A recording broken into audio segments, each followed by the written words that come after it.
How to tag someone on a Facebook post.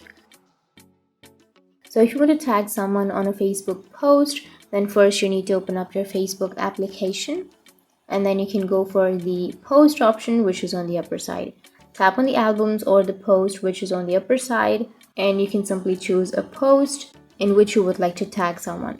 So for example, I'll be choosing a post. Once you've chosen the post, now if you want to tag someone on your post, then what you need to do is you need to simply go for the bottom left, which has that person shaped icon. Tap on the bottom left, and here it will take you to tag friends option.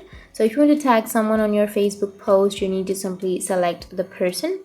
Simply go for the right side of that person's name and then tap on the box. Once you've tapped on the box, now you've selected that person to tag on your post. So now you can go back and you can go for post, which is on the upper side. And once you go for post, you will tag that person on your Facebook post. So that's it. That's how you can tag someone on a Facebook post. And if you have any questions, feel free to comment below. Thanks for watching.